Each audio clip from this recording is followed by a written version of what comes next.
Hey friends, welcome back to the channel. मेरा नाम है चिंतन और आज के इस वीडियो में हम बात करेंगे how to succeed as a student in the course of computer programming. So well, मैं जानता हूँ आप ये सोच रहे होंगे कि यार कोर्स में पास होना है तो उसके लिए सिर्फ पढ़ाई करनी पड़ती है। तो ऐसा नहीं है। ये चीज़ पता होते हुए भी मैंने जो है वो कई सारे स्टूडेंट्स को जो है फेल होते हुए देखा। और ऐसे ऐसे कोर्सेज़ में जैसे कि हॉस्पिटैलिटी और फूड एंड न्यूट्रिशन में तो वेल बाय एनी मीन्स मैं ये नहीं कहता कि ये कोर्स जो है वो कम वैल्यू के या कुछ भी, लेकिन ये जो है वो फिर भी प्रोग्रामिंग का कोर्स है। तो आप सोच सकते हो कि इसमें कैसी मुश्किलें जो है वो लोगों को पड़ती होगी। तो वेल ट्रस्ट में ये वीडियो आप पूरा देखना और इसमें हम जो है वो पूरी ब्लू प्रिंट पे जा रहे होंगे कि आपको क्या क्या चीज़ें करनी है जिसकी वजह से आप जो ये कोर्स में पास हो सकते हैं। और अगर आप इसको फॉलो करते हैं तो मैं आपको गारंटी देता हूँ कि आप जो ये कोर्स में कभी भी फेल नहीं होगे। सो वेल, अगर आप ये कोर्स जो लेना चाहते हैं और अभी तक इंडिया में ही है और आप सोच रहे हैं कि ये कोर्स में क्या क्या होता है, तो वेल इस पर मैंने जो है वो पूरा एक डिटेल वीडियो बना रखा है जिसमें मैंने सारी की सारी चीज़ें जो है वो डिस्कस करके रखी है। तो अगर आपको वो देखना है तो प्लीज़ डिस्क्रिप्शन में लिंक होगी, उसको जाके क्लिक कीजिए और उसको पहले देखिए ताकि आपको पता चले कि यार आखिर कोर्स में होता क्या है। तो बाद में हम यहाँ पर आके कंटिन्यू कर सकते हैं जिसमें हम बात कर रहे हैं how to pass as a student. So well, सबसे पहली चीज़ आपको जो है वो कॉलेज जाना पड़ेगा। जानता हूँ प्रोग्रामिंग का कोर्स है, सारी की सारी चीज़ें जो है वो मोस्टली ऑनलाइन होती है, लेकिन आपको जो है वो कॉलेज जाना पड़ेगा। और अगर आप सब सब्जेक्ट्स के लिए नहीं जाते हो तो एटलीस्ट आपको जो है वो प्रोग्रामिंग लैंग्वेजेस वाले सब्जेक्ट्स में तो जाना ही पड़ेगा। तो जैसे कि लैंग्वेज हो गई HTML की या फिर जावा की, तो आपको ऐसे कोर्सेज़ में जो है वो कॉलेज जाना पड़ेगा, क्योंकि वहाँ पर इंटरनेट पे काफ़ी सारे रिसोर्सेज जो है वो अवेलेबल है, लेकिन वहाँ पर वो कोई बुक फॉलो करते हैं और उसके हिसाब से पढ़ाते हैं। तो वो जो उनका रहता है वो उसी हिसाब से काम भी देते हैं जो पढ़ाते हैं उस पर से। तो अगर आप इंटरनेट पे ढूंढने जाओगे तो वो आपको मिलेगा नहीं। और उनका काम थोड़ा जो है वो इंटरनेट के रिसोर्सेज से डिफरेंट होता है। तो वहाँ से आप जो सीखोगे वो काम उसी के ऊपर होता है। तो वो आप फिर घर पे जो है वो असाइनमेंट्स और वो सारी चीज़ें अच्छे से कर पाओगे, वरना कंफ्यूज हो जाओगे, क्योंकि इंटरनेट पे लाइक एक ही चीज़ करने के कई सारे तरीके होते हैं, तो वो दूसरे दूसरे दे रखे होते हैं। और यहाँ पर ये जो प्रोग्रामिंग में वो लोग का होता है, उनके सारे रिसोर्सेज जो मैच होने पड़ते हैं, लाइक वो जो सर्वर यूज़ करते हैं, VPN यूज़ करते हैं, ये वो। तो आपको कॉलेज जाके मतलब एटलीस्ट जो प्रोग्रामिंग लैंग्वेजेस वाले क्लासेस है वो अटेंड करने पड़ेंगे ताकि आप जो है वो उनमें सक्सीड हो पाओ। तो ये था सबसे पहला स्टेप। वेल, अब कॉलेज जाने से सब कुछ हो गया ऐसा सोच रहे हो तो ऐसा नहीं है। ये कोर्स जो है वो आपको डिमांड करता है कि आप घर पे भी जो है वो खुद से थोड़ा थोड़ा रोज़ सीखे। तो वेल, मैं नहीं कहता कि आप जो है वो रोज़ काफ़ी सारा टाइम लगा दे। एटलीस्ट रोज़ जो है वो आप 30 मिनट्स जो है वो इन प्रोग्रामिंग लैंग्वेजेस वाले जो सब्जेक्ट्स हैं उनको दो, और उसमें थोड़ा थोड़ा नया नया सीखने का या फिर जो सीखा है उस पर जो है प्रॉब्लम सॉल्व करने का ट्राई करो।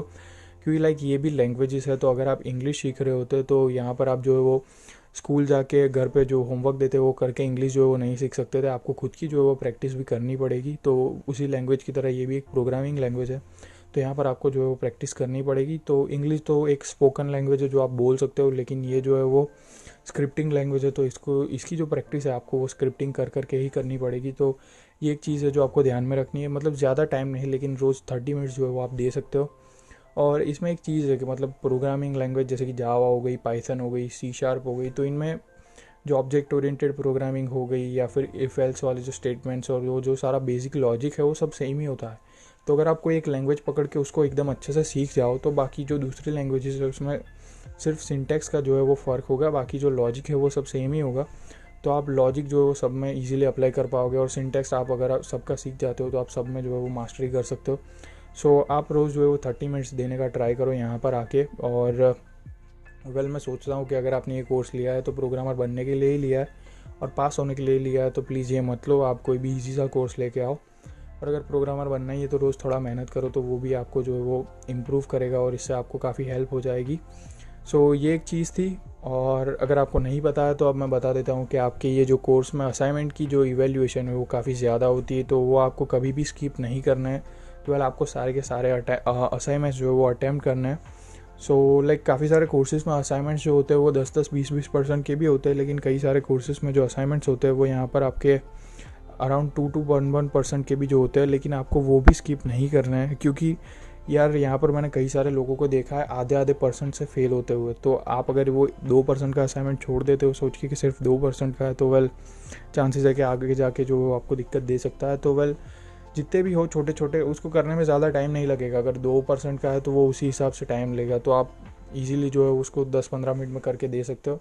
तो यहाँ पर आपको कोई भी असाइनमेंट स्किप नहीं करना है। तो ये हो गई असाइनमेंट की बात। और अब बात करते हैं एग्ज़ाम्स की। तो वेल, अगर आपको नहीं पता तो मैं बता देता हूँ कि ये कोर्स में जो है वो सारी की सारी एग्ज़ाम जो है मोस्टली ओपन बुक होगी। यहाँ पर आपको देख देख के ही जो है वो एग्ज़ाम्स लिखनी होगी, या फिर गूगल पे सर्च कर करके आपको जो है वो एग्ज़ाम्स लिखनी होगी।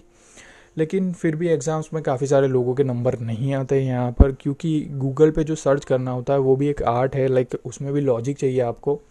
सो यहाँ पर इंटरनेट पे काफ़ी सारे वीडियोस जो है वो अवेलेबल है, जिस पे आप जाके देख सकते हो कि आप एक प्रोग्रामर की तरह या फिर एक प्रोफेशनल की तरह गूगल पे सर्च कैसे कर सकते हो।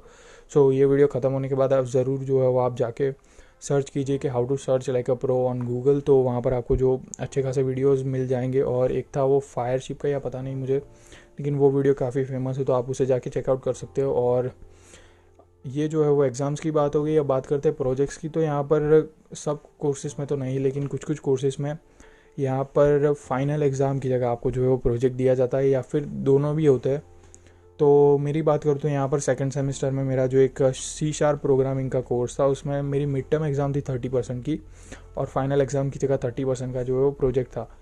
तो प्रोजेक्ट में वो लोग एक्सपेक्ट करते हैं कि आप जो है वो पूरे कोर्स में जो जो सीखा हो उसको अच्छे से इम्प्लीमेंट करो। और काफ़ी सारे लोगों ने मतलब कभी कभी जो है वो सब कुछ अच्छे से नहीं सीखा होता है, तो वो डर रहे होते हैं कि यार प्रोजेक्ट करेंगे तो उनको मार्क्स ही नहीं मिलेंगे, ये वो सोच के वो जो है वो जैसे तैसे ही, या फिर कभी तो लोग जो है वो प्रोजेक्ट सबमिट भी नहीं करते हैं सोच के कि भाई कुछ मार्क्स मिलने ही नहीं वाले। तो ऐसा नहीं होता है। प्रोफेसर जो होते हैं वो यहाँ पर खड़ूस नहीं होते हैं। तो अगर आपको कुछ भी नहीं आता है तो एटलीस्ट ट्राई कीजिए, जो भी टूटा फूटा आप बना सकते हैं उसको बना के सबमिट करने की। तो आपको जो है वो लाइक 20-30% तो वो दे ही देंगे आउट ऑफ 100। तो ये एक चीज़ है जो आपको माइंड में रखनी है। लाइक प्रोजेक्ट्स है तो उनको भी अच्छे से करने, ये नहीं सोचना है कि आपको जो है वो मार्क्स नहीं मिलेंगे, क्योंकि ऐसा नहीं होता है। यहाँ पर प्रोफेसर्स भी जानते हैं कि यार बच्चे जो है वो काफ़ी सारे प्रोग्रामिंग बैकग्राउंड से नहीं होते, तो उनको नहीं आता होता है। लेकिन अगर आप सबमिट ही नहीं करोगे तो फिर वो कुछ नहीं करेंगे, सीधा 0 दे देंगे। तो यहाँ पर हमने बात कर ली सारी चीज़ों की, प्रोजेक्ट्स की बात कर ली हमने, एग्ज़ाम्स की बात कर ली, असाइनमेंट्स की बात कर ली, और कॉलेज जाना है नहीं जाना है वो भी बात कर ली। लेकिन यहाँ पर कनाडा में ये जो प्रोग्रामिंग के कोर्सेज़ होते हैं उनमें भी ऑप्शनल कोर्सेज़ जो कि होते हैं। तो ऑप्शनल कोर्सेज़ में जैसे कि कम्युनिकेशन के कोर्सेज़ होते हैं, या फिर जनरल एजुकेशन के, या फिर किसी किसी को सीधा इंग्लिश का जो है वो कोर्स लेना पड़ता है। तो मेरा एक दोस्त है जॉर्ज ब्राउन में, तो उनको यहाँ पर एक कम्युनिकेशन का और एक इंग्लिश का कोर्स है। तो हमारे कॉलेज में जो है वो यहाँ पर उसका थोड़ा सा डिफरेंट है।